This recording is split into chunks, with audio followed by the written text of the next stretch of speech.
Hi everyone, my name is Allison Hotop and I'm a P4 student at SIUE School of Pharmacy. And today I'm going to talk to you guys about how to perform effective literature searches in Pubmed. Let's start with a question you might commonly receive from a doctor as flu season approaches. What is the current stance on administering corticosteroids for influenza treatment? You would ideally want to find a current review article on this topic so you can find a summarized form of the information that's already out there. The first thing we're going to do is open Pubmed. If you're accessing our resources through the SIUE library, make sure that you're going through the Pharmacy e-resources page so that you have access to all the available texts. If you don't go through the e-resources page to get to Pubmed, you might be missing out on access to full text articles that could be helpful to your search. So I'm already on the SIUE resource page, so I'm just going to click on Pubmed here.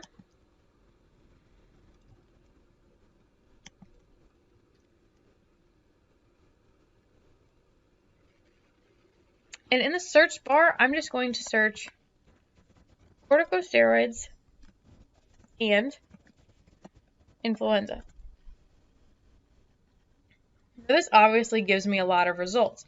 However, right now we're just searching for a review article.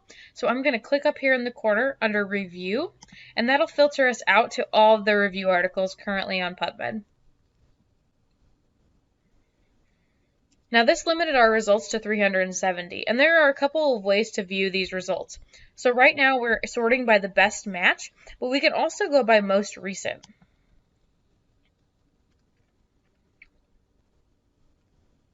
This will show us the most recent articles that have been published on the subject. This may not necessarily be what we're looking for though. Novel avian influenza A virus infection of humans doesn't really match what we're searching for. If we were looking for published clinical trials on this subject, it's the same idea. We can go up to the corner, uncheck review, and check clinical trial. And it'll show us all the published clinical trials on this subject as well. So there are a lot of ways to play around with Pubmed to find the things that you need. When searching Pubmed, it's always important to search to the point of saturation. This means that you search multiple ways and you still get the same relevant results for use. A way to keep track of the ones that you've already found is to utilize the clipboard feature of Pubmed. So let's go back to that article that we found.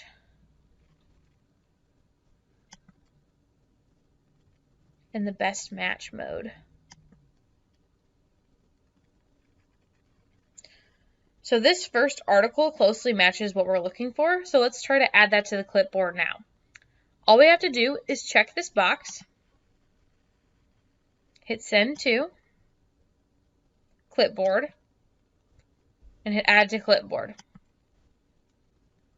Now we can go into the clipboard and see the item that we've added.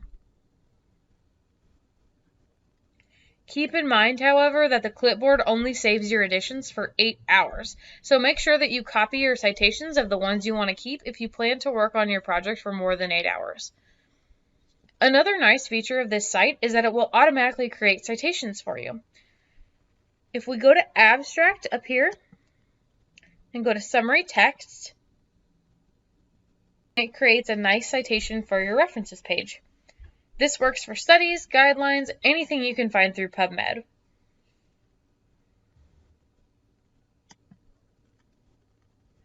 Now I want to go over the idea of mesh terms. Mesh terms are basically used as a controlled vocabulary, and you can use them to narrow your search to a certain area of focus. For example, a drug information question came in that regarded antimicrobial treatment in esophageal perforation. So in this case, I could search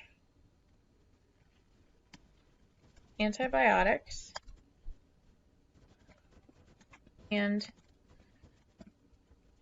esophageal perforation.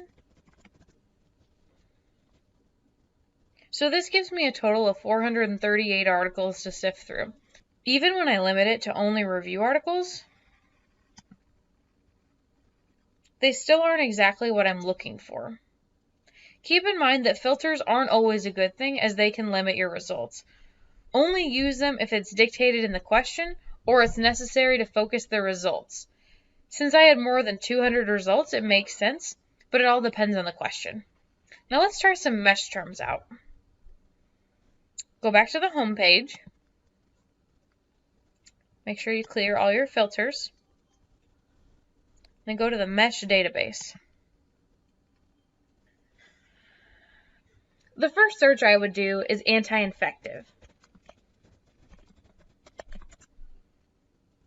This gives us several results. However, it defines each result below the title so that we can decide what's going to best match what we're looking for.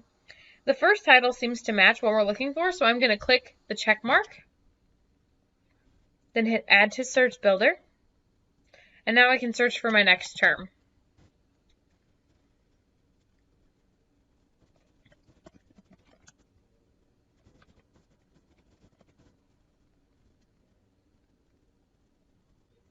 So we can see here that esophageal perforation is a mesh term, so we'll go ahead and add that to the search builder as well, and then hit Search Pubmed. This gives us 150 results, and we can again filter to review articles or clinical trials depending on what we find. So let's try review articles first. And this second article seems to match what we're looking for. So different ways of searching can yield different results, and that's why it's so important to know the capabilities of your secondary database. PubMed can locate both primary and tertiary literature, and usually you won't get to the point of using PubMed until you have exhausted your tertiary searches in compendia, like Lexicomp or Micromedics. Another situation you might encounter would be a question where you need to remove some results that are not the focus you are targeting.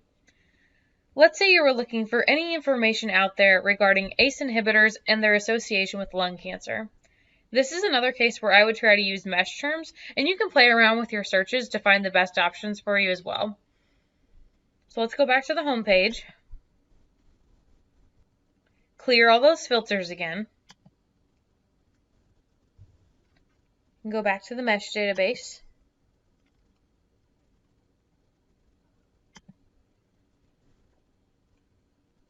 And I'll try lung cancer first. This gives us lung neoplasm, so tumor or cancer of the lungs. So I'll select that one and add that to my search builder.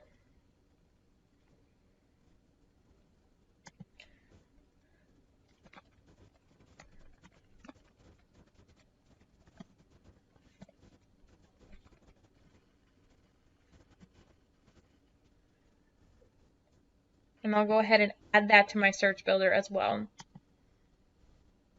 then search PubMed. Now we get 37 results, which is great. But if we control find for pneumonitis, we can see that 6 of the titles on the first page are related to pneumonitis.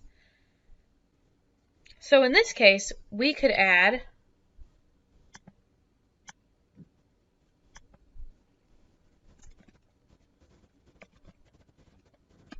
not pneumonitis to the end of our search, and this will filter out all of the titles related to pneumonitis. This can be a useful tool if your searches are yielding results that are not what your question pertains to. Lastly, I wanted to talk about a method of searching called truncation. This is basically when you don't want to limit yourself to one form of a word. You might want to look at anything that contains the root word. For example, let's say you have a drug information question about bridging therapy when using cangrelor post-PCI.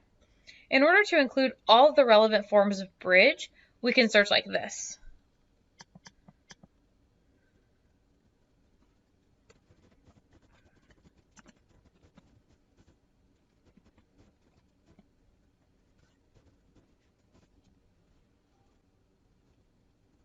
And this will give us results for bridge, bridged, or bridging so that we aren't missing out on relevant results.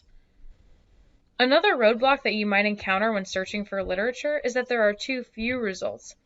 When this happens, you could try a broader search term. For example, if simvastatin doesn't have results, search HMG-CoA inhibitors. You may also have few results because the drug is so new or trials haven't yet been completed. The next place to look for that information is clinicaltrials.gov to see what else is in the pipeline. A drug's prescribing information can also connect you to some resources for information about the drug as well, and this can be found freely available through DailyMed. Thank you guys so much for listening to this presentation, and I hope you found it helpful. Happy searching!